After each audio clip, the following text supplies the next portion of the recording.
C'est un petit goût de bout du monde que nous vous proposons aujourd'hui ici à Seillac. Nous sommes au fond de l'une des vallées du Queyras à 1600 mètres d'altitude. La vie est parfois un peu rude et pourtant ce village reste dynamique et continue d'attirer des habitants. Seillac est notamment réputé pour ses cascades de glace. On va aller rencontrer un habitant du village qui est aussi guide de haute montagne. Les pieds à plat sur la glace. Ah, mets tes épaules en arrière, encore. Voilà. On a l'avantage de Seillac d'avoir peu de marche d'approche, donc un site qui est très accessible. 10 minutes de marche, on accède aux premières cascades de glace. Les cascades de glace, là, il y en a 8 au-dessus du parking, donc qui vont de 50 mètres jusqu'à 300 mètres de haut. Donc on a un site qui est souvent en condition aussi, parce qu'on est bien exposé, bien nord. Et c'est souvent, le froid reste là et du coup conserve en fait la glace assez longtemps dans la saison d'hiver.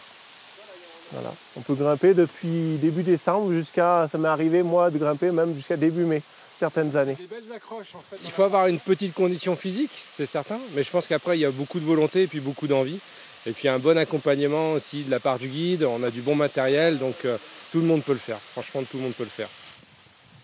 À chaque fois, j'essaye d'aller en haut, tout en haut, ce que j'y arrive pas, parce que j'ai peur de descendre, de tomber dans le vide.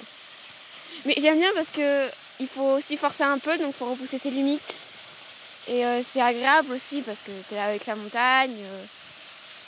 Voilà quoi, c'est cool. Sébastien fait partie de ces jeunes venus s'installer au village. Il avait découvert ce lieu en vacances avec ses parents. On venait régulièrement, tous les week-ends. Et puis moi, par la suite, après j'ai fait des études. Je suis revenu aussi travailler dans les Hautes-Alpes. Et puis ces dernières années, là, 2017-2018, j'ai eu l'occasion avec ma compagne de venir s'installer sur Seillac et de pouvoir faire construire notre maison. Le cadre est somptueux, il n'y a rien à dire. Voilà. Pour une vie de famille, c'est idéal.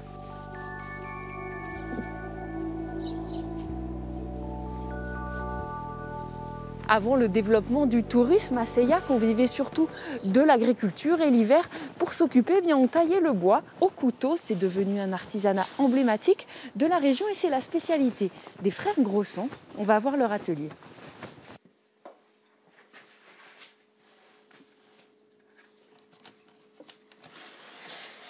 Bonjour. Bonjour, plaisir de vous recevoir. Merci. Voilà. Comment vous avez appris ça, vous ? Eh ben, on a appris en regardant les anciens comment ils faisaient. On n'est jamais allé à l'école. Étant petit, on a commencé comme ça en regardant les parents. Après, on a commencé à tracer. Au début, bon, ben, c'est pas très bien fait parce qu'on n'a pas l'habitude.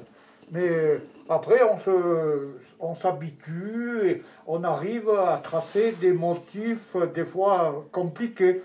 Après 30 ans à user leurs opinels, un motif les rend particulièrement fiers.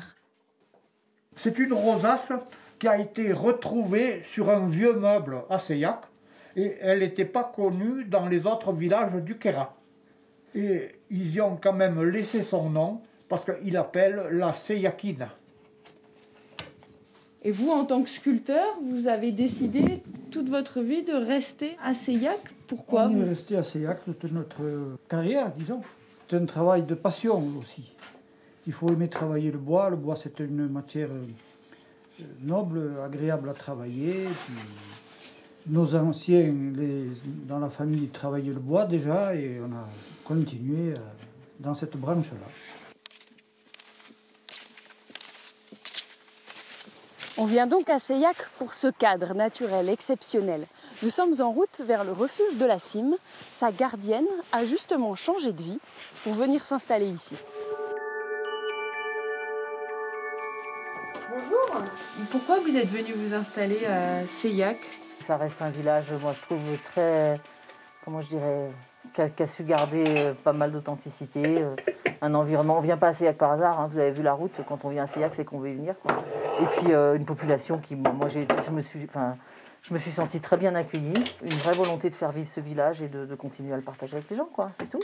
Après le refuge, donc ça fait 1 an et demi, donc non, j'ai pas l'intention d'en partir. Pour l'instant, en tous les cas, c'est pas du tout d'actualité. Le refuge n'est accessible qu'à ski ou à pied. Est-ce que vous voulez du sucre avec le café? Covid oblige, en ce moment le service, c'est à l'extérieur. Oups.